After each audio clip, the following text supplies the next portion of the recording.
to Tomb of the Spider Queen. A choice for the leftovers, as first pick will go over to Method. And also, while we're at it, guys, again, hashtag HGC, tweet us at Heroes Esports. You can tweet us also at Calder and at Trixler, because that series is definitely not starting the way that a lot of people expected. Now, nobody was really sure how strong Leftovers would be there, but that they secure such a convincing victory against Method in game number 1 was definitely unexpected. So let us know what you thought about the series, and also what you think how this series is going to end, because I really think that the first game sheds a bit of a different light on this. Yeah, well, what do you think is going to be the adjustment here? Do you think we take away the Tracer? Do we stay away from the Maiev compositions? Because the Maiev compositions seem to be the actual bread and butter. Granted, DAB is incredibly scary on Tracer, but whenever Maiev is picked up, I feel like Leftovers are just a completely different team.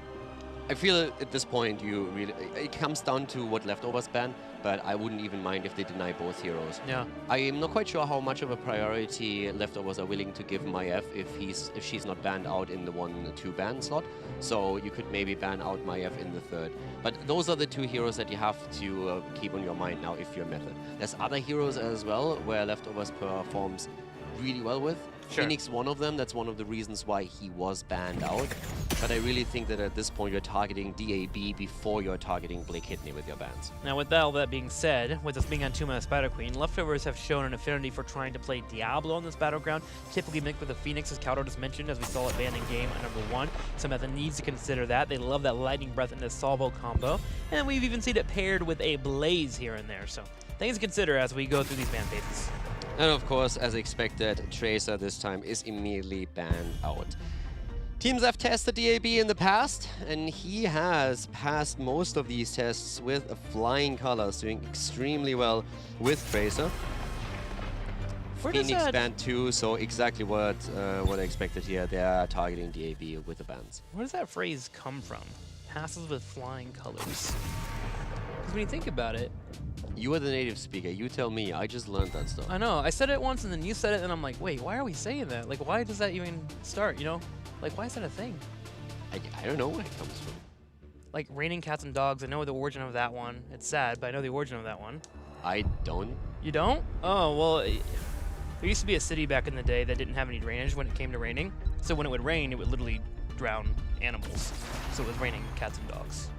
Okay. Isn't that sad? It's morbid. But that's where that came from. And everyone said so, like, cheerfully, it's raining cat and dog. And it's actually, like, a really sad story that has become a mainstay in, like, sayings. It feels bad, Flying man. colors might have been something where people threw stuff in the air after they won. Or was Oh, yeah, that could make sense. like a little bit like graduation ceremonies. Yeah, yeah. Color guard. Okay. Color what? Color guard. Yeah, sure. You know what the color guard is? Nope. Color guard is the flags that are behind a band that are having colors fly back and forth. They're called the color guard. See? There you That's go. it. Today we learned. Genji, banned out. Deckard and Diablo. The Diablo coming in on Tomb of the Spider Queen. A favorite for the Leftovers. But after a Murden gets grabbed for Bad Benny, you know that he means serious business. He loves his Murden. Yeah, and they are moving away a bit from that synergy attempt that they had in game number 1. But again, coming back to the Tracer and the Phoenix ban that we saw. Urel also locked down, and we have Medivh this time. So in the last game, Medivh couldn't be played because Leftovers banned him out in the second ban, or the third ban if you so want. And right now, this is one of the reasons why there is a bit more of a prioritization for Method picking the hero earlier to make sure that that can't happen again. So Leftovers will have to deal with ADRD's Medivh now. Medivh. Oof. Maiev gets banned now. Method's not going to deal with it. Method is currently 3-1 with Medivh. We played 4 games with Medivh, lost only 1.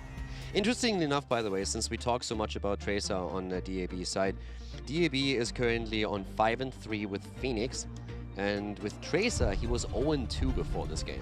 So they played against some pretty heavy hitters, where it was understandable that they would lose out there.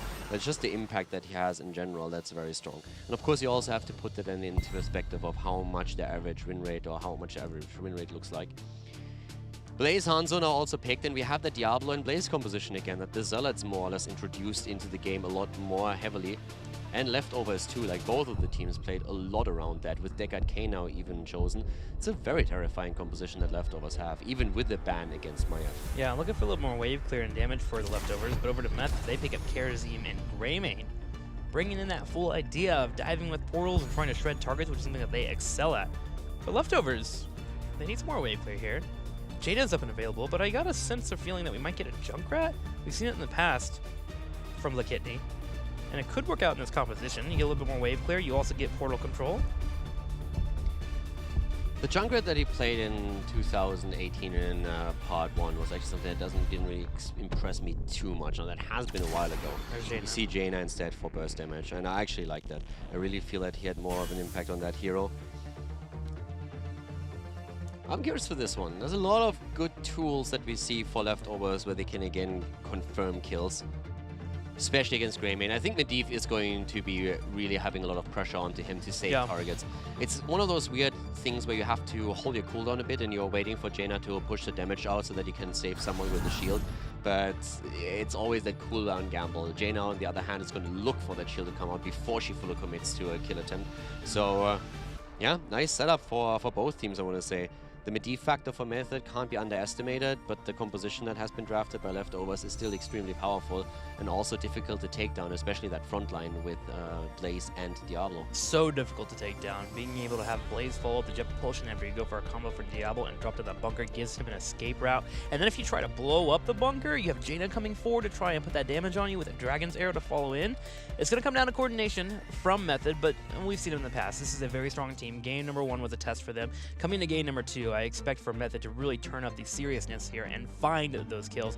And you should expect that. With Greymane and Karazim and a portal being available, they should get some picks in this matchup. Yeah, this is going to be an important one for Method. Being 0-2 would hurt them a lot for this series. As we are heading into game number 2 on Tomb of the Spider Queen. Method is down, but ADRD is this time on Medivh. Bad Benny back on Murden. Nick, on the other hand, on Greymane here with Aethero playing Urel for the second time. And Curson on the support playing Karazim. On the right side in the red, DAB playing Hanzo, Linked on Deckard Cain, Portibos on Blaze, Blakitni on Jaina, and Mopsio on Diablo. And I also want to point out, we were asking what Flying Colors is, and because our community is so great and willing to educate, I got 7 tweets immediately on what it is about. So a tricky trick. Flying Colors is from the old Navy times. Ships would fly flags proudly to show that they had won the battle. If you hit your flag, it was because you were worried about getting your butt kicked. Okay. Today we learned. Yeah. Naval times. Which means that you were wrong. You were wrong too! We were both wrong. I'm not American. I'm not even a native English speaker. So at this point, I think I have an excuse. We both guessed. We set that up. We were like, hey, we're guessing on this. We're down the know. We wanted to learn, and now we've been knowledged. We're good. Just accept it. You know what? I'm wrong. I'm sorry. I apologize. Sometimes in life, I'm human. Sometimes. How dare you. Method looking for that kill, and actually they might get it. Mopsio a bit too far out and tries to get the counter kill here, but ADRD is ready. Curson jumping between portals left and right to make sure that he doesn't fall either. There were a lot of heroes on the side of Method that were still very, very low in HP, but Leftovers could not take them down here, couldn't really capitalize on it. So the first kill of the game goes over to Method as they win that little skirmish in the mid lane. And that will happen often if Leftovers are not careful. That was a Diablo that was pulling up. Granted, we're in the early game. He will get a little bit tankier as we go throughout the match. But Jaina and Hanzo, even Cain, will have to focus on those portals that will be coming forward. They gotta make sure they have control available for it or be able to be near each other so they can at least punish backwards. Now, things do get better for the Leftovers as we get to level 10. We've talked about synergies between their heroics, and that will definitely be a moment where they say, okay, they portal through, let's try to punish while dropping a Dragon's Arrow on the backside of the portal and maybe going for an engage. Things like that will become an option for Leftovers later on. Yeah, and of course for Method, it's going to be that synergy around portals that will be crucial here. And this is something where Method in the past, even in the Team Expert days, has absolutely excelled at. Medivh was one of those picks that really allowed them to do very well also at BlizzCon 2017. Now, there was actually a time when ADRD moved and they had massive trouble with playing Medivh and getting success with him because his ping back then was very, very bad since he was just struggling to get a proper internet connection. The Tassadar days. Yeah, exactly. Just hit a shield and we'll win. Just press your Q, it's fine, dude. Like, just get those shields out. So these days, that problem has been solved and he's a lot more terrifying on the hero now. But it's definitely an interesting tidbit to know here, as we have level 4 coming in for both of the teams. But from a tournament perspective, it's Method who's doing so well here, already at 35 gems turned in, and they are threatening that first Web Weaver wave. And they're piling on top of it. They're working on Giants to the south. They have Karazim clearing that up. He finally finishes it up. Having the Giants pushing the bottom lane should open up a window for them to try and get a turn in. But Leftovers counter with their own Night Camp, which they actually got the advantage of pushing in the middle, thanks to Jaina coming forward and clearing out the Wizard at the back there to make sure no spell aura was available. So Leftovers get some damage here in the middle, maybe even getting a turret. No, it stands, but it is low. While on the bottom, Blaze attempts to deal with those Giants. And DAB just confirmed the destruction of the turret, so takes it down, gets the experience for it. But Method still has that lead. And Method is, as you've been saying, they've been running every single aspect of the game. They've controlled the mercenary camps at the bot lane, which was important for Urel to get a little bit more breathing room. 41 gems now turned in, and Method has the numbers here. They haven't completed the turn-in yet, but they're really working on it, and they only need 9 more gems, and then they will have the first Web Weavers coming down. But Leftovers are actually fighting back. We closed the experience lead gap that we had from Method, and now trying to play around that, and are a bit more aggressive now that Mopsia is also a couple of souls together. He's sitting at 56, so he's a bit more tanky now. Can definitely move out a bit more aggressively. Yeah, feeling a bit more durable.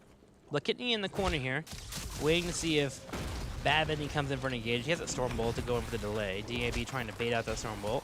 With Medivh sharking around, decided to back up. 53 gems available for the Leftovers for turn-in, where 45 has already been dropped off from that. They just need 5 more. Another portal comes out, a little bit more harassment. DAB gets it. Barely. And now we also have Bad Benny in an awkward spot here, but one of the reasons why he engaged in the first place is that he knows that AD is going to have his back, or so he thought. Actually, I expected a portal. Yeah, well, the portal was used right before that. Yeah. So the Force of Will was the only option available. They were waiting for the next cooldown to come up, and Bad Benny was playing with fire. That's right, well, playing with ice. It definitely looked like Bad Benny also expected a portal and didn't realize it was on cooldown, because that, the Force of Will was the only thing that came down here. And now Leftovers, through forcing the tank back and creating that space, have completed their own turn-in. So they get the opportunity to push that closer towards level 10 and attempt a bit of a snowball there. Question remains, how is Method going to defend against this? Are they going to successfully shut down that wave early on, or will Leftovers push with that and maybe even secure a kill through the burst damage that Jaina can provide for them? Week after week, we continue to talk about the growth that we see from the Leftovers, but they're getting out of this growth phase, and they're actually just fully flourishing, it feels like. Yeah. I feel like a team that is just running on all cylinders. His first turn-in will allow for him to get the turrets here in the middle, and they have Jaina clearing up the top lane. Now, that'll be cleared up by Karazim and a Greymane, but the middle lane is definitely in trouble. ADRD having to use the portal to try and escape. He eventually gets away, but with 20 Plus coming into the middle, the Leftovers are making a play for the forest. They want a chunk of experience. Yeah, and exactly, this is the problem. Benny got already chunked down to half HP before that fight even started, just because we had Mopsio bully him around and then Hanzo follow up with the damage. And then we saw the same happen also to ADRD with Medivh. So with both of them having to fight for their life, there was just no chance to defend against the Web Weavers. The entire wave was pushing in, and we still had Jaina doing a ton of damage. So at this point, we are seeing Diablo complete his quest, and we have also a fair amount of structures taken down. The fort is gone, Leftovers have claimed level 9, and they are still pressuring the top lane, aiming for level 10 and destroying the entire wall here. They'll get an itty bit of experience here as they clear up both these turrets, just a small amount. But the window is open. Bad Betty comes in with a Storm Bolt. He'll land on Blakitni. Jaina takes some damage as Curse comes in, as well as Urel. But Bad Betty low on health takes the Force of Will on the back line while Mopsio continues to create space. Blakitni will live thanks to Link in the heals, and Curson might be the target. Here comes a stun. Curson's able to dash away the bop left, but Method trying to get a kill, and they're unable to get it. You know, talking a little bit about Leftovers here, they haven't gotten a kill yet, but they are running every single fight to a point where Method is barely holding on to their life and gets away with just barely any hit points left. Now, that's great for Method that they can disengage in these situations, but it shows the threat level that Leftovers currently pose. Now, that can, of course, turn. If Method at any point starts to get these kills, then Leftovers will suffer that they haven't confirmed those kills earlier and snowballed even harder. But just the way that they are dominating a lot of these heavy team fights is already a good indicator that it's very difficult for Method to get any kind of momentum here. Going for a full blow-up comp here. Lightning Breath, Ring of Frost, Dragon Zero, and Stay a While and Listen. The Wombo combo set up for Leftovers. Diablo will be the first to start that. And of course, they want to try and punish a Force of Will that's been used a little bit too sparingly. Turn-in goes in for the Method, which will allow for them to try and get a little bit of that experience. And they also get 10 themselves, so they can play aggressive on the map. And you already see that as they jump on DAB, get a Storm Bolt, put a little damage out. They got the turn-in, though. Yeah. Leftovers allowed the turn in. They had in-run potential, but they didn't use it. Now they're timing their own mercenary camp pretty nicely. I like that. But it's a very aggressive push through the mid lane. They need Jaina to deal with a lot of this. The Blizzard needs to come out, and also Blaze, of course, with a continuous poke through the oil spill. But here comes the setup. ADRD moves in, stay a while, and listen. Seven-sided Ring of Frost. Every cooldown gets popped as we are having the fight starting up, and Muradin is in trouble. Barely going out, but Mopsio with a lightning breath is going in and secures the kill. Linked, saving that team fight, dropping down the stale wireless and not getting hit by the Leyland Seal, which allowed for Leftovers to drop their bunker and turn around the fight. They get one kill on Bad Vinny, and this will allow them to turn around and focus on clearing out the Web Weavers. Already you see Karazim trying to slow that down, but Leftovers not biting. And Urel wasn't even in the fight. Urel was at the bot lane already dealing with the defense here, so that was a 5 versus 4 essentially that was fought there. And at this point, that turn-in hasn't yielded any results. Method have been shut down here. They lost Muradin, they lost the turn-in, and they are still behind in experience. They hold the amount of gems they need for a second turn-in, but so do the Leftovers, and they are on level 12 already. Leftovers just continue to impress with the aggressive play that they show here. I didn't really expect them to come out swinging that hard. Nice combo here. Curse with the 7-sided and Nick with the Curse Bullet, really chunking Mopsio's hit points away. But it's not enough to kill him. And now that's, of course, another big cooldown that was just burned on the side of Karazim. And Leftovers may take this opportunity and force a fight. They have all the heroics up in about 5 seconds. Mopsio goes in, and they find Karazim. That's a few gems also dropped here for Method. Bad Benny able to grab a couple of them, gets a few more as well. But now Leftovers with one kill can turn around and attempt to get a turn-in. Medivh is still here to attempt to delay. They'll get one delay in. And they also spread out as they try to turn in, so a few of them are guaranteed to complete the turn-in. And now if they can do that with Mopsio, and they do, and of course also Boss, they will get another Web Weaver wave. And this is also perfectly timed here, since they are about to hit level 13. Leftovers is the underdog, right, in this matchup? If I remember correctly? I thought so coming in today, but I'm not so sure anymore. Like, I feel like my brain's not working right now. Because I think your brain is working. It's not like Method is playing bad. It's just Leftovers is playing incredibly well. They play crisp. They have good decision making. Their coordination within team fights is very impressive right now. This is a very cool game by them, but here comes Method and they want that kill. They go for Boss. He's playing around the bunker. He delays it for as long as he possibly can, but in the end he falls. The problem is, that drew a lot of resources to the bot lane, and Leftovers have been very active at the top of the map where they push in with the Web Weavers and try to open already a wall to the keep. Exactly. Old Leftovers would have mounted up and tried to run down and save Boss, missed out on the defense, lost Boss and not be able to push. Leftovers here, grouped up as 4, push in the top lane, they get a keep wall, they get a fort, so they keep that experience lead moving, and they also get damage in the middle. Solid call by them, and Boss buying as much time as possible there for his team. Good little pick there from Method, but Leftovers still make the most out of what they can with the Web Weavers. Yeah, it was really cool because they opened the top wall. So at any point when a boss is taken, that would be a huge threat to Method, and they have to recognize that. But it's level 13 versus 13 talents now. That one level lead that we have for the Leftovers gives them a stat advantage, but nothing outside of that.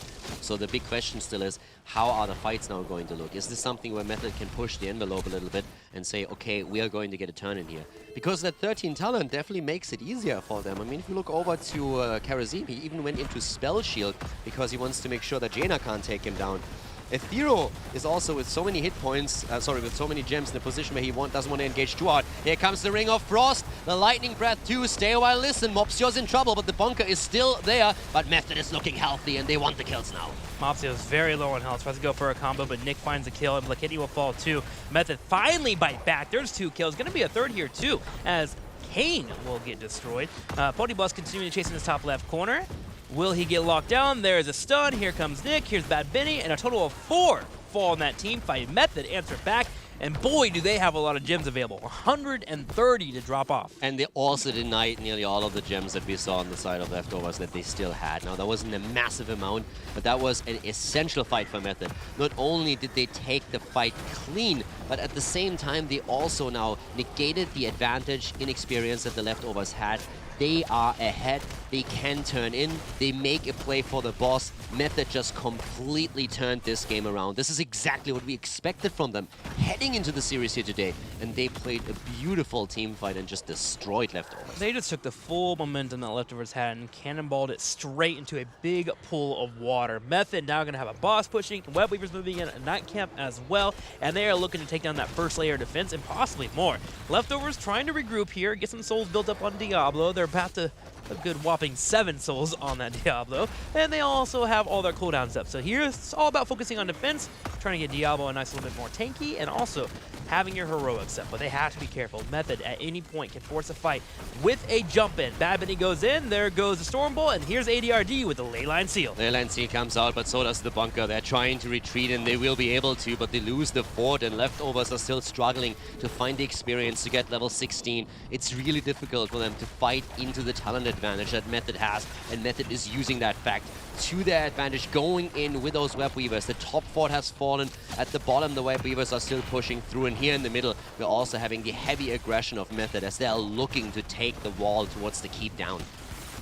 Boss already getting through that keep wall. There will go a second turret as well. Finally, Leftovers hit level 16.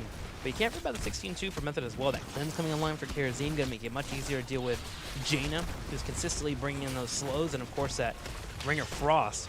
Method will take the keep in the middle. It gets cleared up, and there's still a keep at the bottom they can deal with. They take a portal straight on over so they can start to focus it down. Yeah, and talking Jaina, the Northern exposure here on level 16, as they just took the talent, is of course going to help to secure kills now. But still, 2.5 levels behind after Method has this fantastic team fight and gets those kills. This is starting to look a lot rougher for Leftovers. They were off to a good start in the early game and then in the mid game. But that also leads us back to those kills that you just couldn't secure in a lot of these fights. Could they have maybe snowballed it a bit more aggressively with those? Nice attempt here to go for Jaina. Really nice jump in. Here comes the counter aggression though, and Greymane goes down. Jaina dropping some damage. The Ring of Frost came out too. Curson is low, but able to jump away. And it's the mobility around Karazim, around Urel, Murden, and of course those portals that we see from Medivh that makes it so difficult for the Leftovers to get these kills. Every time they have someone low, they dart away. That Ring of Frost and Northern Exposure coming out for Jaina was just in the nick of time. Had that not connected, Leftovers would have been cleaned up. And speaking about getting cleaned up, Hanzo can't even jump into a bunker as Method jumps on him, straight pounces, gets to clean up too, and Athero. It's now jumping season as he continues to hop left and right following Bad Bunny. And it's time to chase once again, and they're going in for Linked. 8 gems on his part, he is down, and this is just Method cleaning house. You're absolutely right on Jaina, by the way. I was really impressed that he was able to get all of those spells out because that jump was designed to take him down. That's the whole plan that we saw from Method come online here. Try and go into Jaina and take her down, flank her, but now, of course, even that kill against Greymane that Kidney was able to secure is not going to help. Heavy aggression, Jaina falls again, and Method is on that core. The mobility that we're seeing from Method's lineup is something that they absolutely exploit to get these kills in the back line, and it helps them to secure the first victory for themselves in that series. Nearly level 20 now, a desperate attempt to defend by Leftovers, but this is not going to be successful. No, it's not. Leyline Seal comes out, Blaze gets deleted. You know you're in a bad spot when you watch Blaze get deleted that fast. The Leftovers will have a couple members spawn in a couple seconds, but with the core continuing to fall, 20 down to 10 and down to 0, Method will be able to get the win and tie up the series. We're going to a Game 3 with a 1-1 score.